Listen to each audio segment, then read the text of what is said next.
Welcome to another episode of the Ultimate One Wrestling News. Guys, today I'm going to go and review All Out last night. All Out last night was a great pay-per-view. I think one of the best pay-per-view in the year. I think they were better than All In last year. Even though All In was more, he had different type of wrestling federations involved. Ring of Honor was involved, New Japan, all this. But this was a decent pay-per-view, and All Out shows that they are, not All Out, AEW shows that they are a powerful new promotion, that they are not playing. And they're going to give you matches, unexpected, that you did not, you think you know the storyline, how it's going to end, and I was wrong in so many matches last night that it was ridiculous. So let me start off real quick on how the event started. The first thing they started was the Battle Royal. The Battle Royal, they had Nyla Rose in it. I think they had Britt Baker in it. So the first five it started off kind of slow, whatever. They tried to gang up on Nyla Rose. It didn't work. There were some surprises in there. You had Tennille Dashwood, who showed up last night at All Out on the Battle Royal. And I said, Tennille Dashwood, what the hell Tennille Dashwood was doing here when she's under Impact contract? Apparently, her contract with Impact is just from now to October. I think it's to Bob for Glory. I think she's gonna challenge Valkyrie, but I'm getting out of content right now, out of the subject. But Tennille Dashwood was there. She went. She did pretty well. She only lasted probably 4 or 5 minutes, but they had Tia Piper. She showed up in there. I wasn't really impressed with her. All she did was the poke in the eyes. So really, she really didn't show me much. Maybe this is why AEW did not sign her, and she's now in Women of Wrestling right now. Maybe she needs to, pretty much sharpen her skills. But the one person that I saw that I was very impressed, and I saw this female in the Mae Young Classic, was Mercedes Martinez. She showed up and she did her thing. She went one-on-one with I think Nyla Rose at one point, Brie Brisley, Britt Baker, and she was going in there. She was throwing it in there with the best. But at the end, out of all this battle royal, Nyla Rose ends up winning. Now you know that in the Casino Royale battle royal, the winner of that will get an opportunity or a shot at the AEW Women's title coming up October 2nd to face the winner of the other match that was in the card. So Nyla Rose was one of the competitors. Then the next pre-show match was Private Party versus Evans and Angelico, Jack Evans and Angelico. It was a pretty good match. There was a little slight bodges here and there for Private Party and the Angelico and Jack Evans, but then again, remember this is the first time these guys face off, so you gotta understand that these guys gotta learn who's doing what spot they're gonna be at, whatever. So, but the match was decent and it had a lot of people in it. The crowd was with Private Party. They were shouting their name. This was Private Party coming in party. You know what I'm saying? So they rocked the house and they pretty much won that match. But after the match, Evans and Angelico ended up attacking them, letting them lay down in the ring, and pretty much shows now that this AEW Tag Team Tournament is going to be very interesting, because now we have a kind of a little feud going on now with Private Party, Angelico, and Evans. So that's something to look for. The show opened up with SCU versus Luchasaurus, Jungle Boy, and Marco Stunt. So they pretty much, they kind of rocked the house also. They were doing fast tags, going back and forth. This and that. Luchasaurus, again, impressed me. This guy at 6'5" does move. The wrestler who may be 200 pounds, high flyer does. And he's impressing me every time I see him. I just don't like that they keep losing, in these events. I haven't seen him win a match. And I think they need to separate Luchasaurus away from Jungle Boy and Marco Stunt, because I feel that this guy could be a future world champion. Yeah, you guys may be saying, hey, are you nuts? He has the bod, he has everything. This guy got the wrestling skills. But SCU wins this match. Um, and then the next match was I did not expect this match right away in the card, and this was the second match of the show was Omega versus Pac. Pac and Omega. This was a good match because they kept trying to outdo each other, doing little smart little stuff. It kind of like heel stuff, but Pac showed the world that he was not gonna bow down to Kenny Omega, and Omega hit him with everything. At the end, Pac shocked the world last night when he put Kenny Omega in some type of sleeper hole and put him out, and he ends up beating Kenny Omega and All Out, and this was a shocker. But this is right now is a great storyline because it shows now that the storyline between him and Moxley and him mocking Moxley for not winning the G1 climax, and now it's coming back to him. Now Moxley's gonna come back and say, "Hey, you let a guy who came across the pond to beat you and put you out." And great storyline, ready to set up for October 2nd and for the rest of the couple of weeks that follow after that. So it's a great storyline. I was shocked that Pac ended up beating Kenny Omega. I did not expect that at all, and I'm sure a lot of people did not expect that. That caught everybody by surprise. The next match was and before I go to the next match, during the pre-show, they put a promo of a wrestler called Warlow. I never heard of this guy. He got a nice physique. It looks like a guy who can probably bring it. I did some research on him on Google. Not much has been said. And he's got from Cleveland, Ohio, with MMA background. So who knows who this guy is and who he's gonna do, but hopefully we get to see it in the coming weeks. But after the Pac versus Omega match, then you had the Janela versus Havoc and versus Allen, Darby Allen. This was the Cracker Barrel, I guess, hardcore match, and these guys, they grabbed Jimmy Havoc and they tied him up in a chair with tape, and then they put thumbtacks in his mouth and put tape on it. It was a sick match. At one point, Darby Allin took a skateboard with thumbtacks attached on the bottom of the skateboard and blasted Joey Janela in the back with it. He had thumbtacks stuck in his back, and then Darby Allin went and did that bump he did he tried to do on Cody Rhodes when he fought Cody Rhodes at Fighter Fed, doing like a backwards leap and whatnot, and he ended up landing on the top of the Cracker Barrel and the staircase because Jimmy Havoc was under that, and he missed, and he went right through it. I was like, oh my God, these guys were killing each other last night, and I'm like, it's crazy. Jimmy Havoc ends up winning that. I knew there's gonna be tables broken. It was crazy. At one point, I think Jimmy Havoc suplexed Joey Janela on top of the barrel, and he hit his leg on the barrel. The barrel broke in pieces. It was sick. It was a sick match, and I'm sure people were just enjoying it. So as you can see, the first I believe 1, 2, 3, 4, 5 matches had people going off their seats because it was crazy. But then we had the Dark Order versus the Best Friend. Now this kind of slowed down the pace. Everything was slow paced wrestling. Dark Order were dominating most of the match.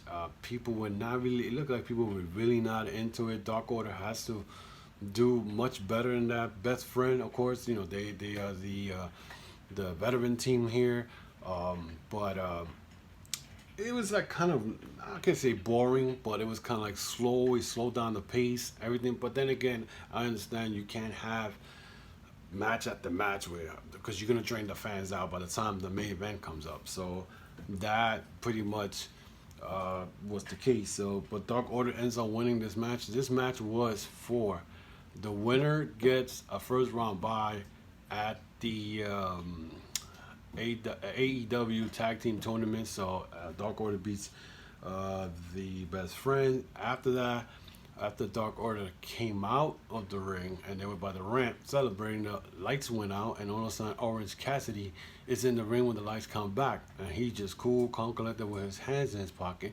Next thing you know, he starts running across the ring with his hands in his pocket and dives through the ropes landing on top of the Dark Order. It was crazy. And his sunglasses didn't even fall off his face. It was great. It was great. A lot of people are not too crazy about Orange Cassidy, but you know what? Some people need to lighten up because, you know, you gotta give the product a chance. You know what I'm saying? It's ridiculous. But anyway, but that's what happened after the match. Then we had Riho versus Hikaru Ashida. That was another match that kind of had a slow pace, whatever. People didn't really get into it to the middle of the match. These women went at it, and again, the winner of this match gets to face the winner of the Casino Battle Royale, which Nyla Rose won earlier in the night. So this match was fast paced between Riho and Shida. Riho showed her determination to win. I mean, she took a lot of bumps. I think she caught a over the top suplex, I believe, also, but she prevailed and she ended up pinning Shida. So she gets to face Nyla Rose on October 2nd for the AEW Women's title. So that's something to look forward to also. So then after that was the Cody versus Shawn Spears. Cody was given an opportunity to choose 3 people because Spears had Tully Blanchard in his corner. So out came Diamond Dallas Page, MJF, and Brandy Rose with the dog. At one point, you could actually see the dog. I forgot his name. Farrell. He was in the entryway, and the pyros went off when Cody came up, and the dog was nervous. I thought the dog was just gonna drag somebody with him because he was paranoid. And they brought the dog out. The dog was still paranoid with his tail between his legs. He looked like he was scared. I don't know what they did that, but anyway, so Cody came into the ring. Then at one point he just dived off the ropes, started attacking Shawn Spears. Tully Blanchard got involved. He got hit. I expect Blanchard to take a bump. This was a back and forth match. Throughout the match, Spears was dominating. He was like the usual classic wrestling match. And then after that, MJF was picked to be in Cody's corner. MJF really didn't do nothing. He just kept distracting the referee, whatever. And then at one point, him and Tully Blanchard were about to wrestle. Not to wrestle, ready to fight. They went in the ring. And then nothing really happened. But then I think Tully Blanchard attacked MJF and started beating on him. So while all this is going on and Cody's outside, Arn Anderson pops out of nowhere. And the place went off the chambers. There was a big pop. People went nuts. Next thing you know, Arn Anderson catches Shawn Spears on his spine busters. The place went bananas. And it was crazy. Everybody was going nuts. And it was great. And then, so at the end, Cody ended up pinning Spears and winning the match. Then we had the Escalera de Muerte between the Young Bucks and the Lucha Bros. This was chaotic all over the place. These guys took crazy bumps. Oh my God! At one point, they Phoenix and then Nick Jackson went in the opposite corner on top of a ladder,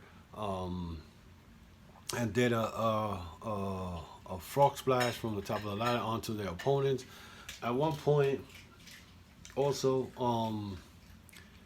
I think Nick Jackson was on top of the ladder. Right next, he really grabbed the title, and I think either Pentagon Jr. pushed the ladder, and his leg got caught. He was supposed to drop on the second table, but his leg got caught at the top rope, and he landed on the first table, and he landed bad. I think it was Nick Jackson or Matt Jackson. It was a bad landing. It was awful. This was chaotic. Toward the end of the match, Pentagon caught Matt Jackson, and he gave him a package power driver while the ladder went laid down like this, and he package power driver on top of that ladder while the ladder was laid out like this between the barricade and the ring. It was chaotic. It was chaotic match, but at the end, the Lucha Bros ended up winning not winning, but retaining the title because the AAA titles do not change hand in the United States. Those titles change hand in Mexico. So I knew they were going to win, but I didn't know how bad it was going to be. I mean, you calling a match Escalera de Muerte means the stairways to death. you're bound to get hurt. You're bound to take a lot of bumps. But at the end of the match, they Lucha Bros are celebrating on top of the ladder, and all of a sudden two masked guys come in and they looking and look like the Lucha Bros are like confused. Who the hell are these guys? They decided to push the Lucha Bros off the ladder, started attacking them. They caught Nick Jackson. They kind of put him like in a doomsday move where the guy, like one guy went up to the top rope. They kind of gave it like a neck breaker. And then when they unmasked themselves, they ended up being not only the best tag team in the world to me right now, but LAX. LAX ends up signing with AEW. That game, I was so happy. You don't know how happy I was seeing that. Because I know if they would have won the WWE, they would have been lost. They probably would have went to NXT and maybe had great matches, but we know what's going on with the tag team division in WWE. So they end up signing with AEW. They're calling themselves probably the Boricua. They can't use the name LAX no more because LAX is owned by Impact. So now that's something to be concerned about. So LAX ends up signing with AEW, but they're making their mark known. Now they're probably going to be in the tag team tournament, which is going to be great. Are they bringing Conan with them? Maybe they are, because Conan, remember, works with AAA, and he'll probably end up being with them. So that's going to be great. Then the main event, Jericho versus Adam Page. This match, I expected more of this match, but Jericho pretty much dominated the match. The reason I say I expected more, I think it should have been, I felt like people weren't really in it because they probably knew Jericho was going to win. But it was a good match. Jericho ended up beating Adam Page because Adam Page went to do his buckshot from off the ropes for the third time, and he got caught with the Judas effect. And when he got caught with the Judas effect, the match was over. Jericho becomes the AEW champion, and the first AEW champion. This guy is a trendsetter. This guy's been everywhere. I know McMahon right now must be pissed because he figured, oh, they're going to have a young guy, and by the time TNT come around, they're going to flick the channel. Nobody's going to know who's the world champion. Well, nope. That's not what AEW did. They gave the belt to Jericho, so now when October 2nd starts, and these people, these wrestling fans who are not, they're still undecided whether they're going to watch NXT or AEW. When they flip that channel, they're going to see Jericho world champion. And that's going to be a situation that people are not going to be happy about. But yeah, so this is something that to look forward to. Overall, the pay-per-view was great. I mean, there was shocks. In the pre-show, I saw a little, not the pre-show, but the after show. They show Hangman Page ready to talk to the crowd, and PAC came out to mock him and saying this is the reason why he came to AEW. He was hoping that Page won, and apparently that wasn't the case. Page left the interview area pissed off. So, and of course Jericho in the back celebrating and saying, I think at one point he called out Fox Sports. It was great. He said, hey, what do you think about this, Fox Sports? It was great. I took a shot at Fox Sports, took a shot at WWE. Love it. I love it because, WWE has been pity for so long, but it is what it is. But I want to thank you, all you guys who tuned in. Thank you, all my subscribers. Again, this is the Ultimate One Wrestling News, giving you the all-out review. Guys, subscribe to the channel. Hit the notification bell for new uploads every week. Just leave me a comment. Hit that thumbs up. Leave me a comment, whatever you feel, what you think of the show that happened last night. I'm also on Facebook, Instagram, and Twitter.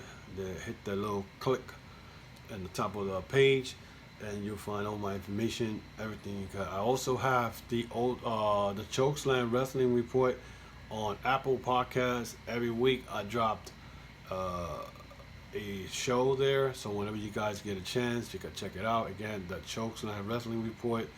I just did my AEW preview. I will be doing an AEW review on that tomorrow, so check that out. But I want to thank everybody who supports me, and once again, thank you for supporting Ultimate One Wrestling News, and I'll see you guys very, very soon.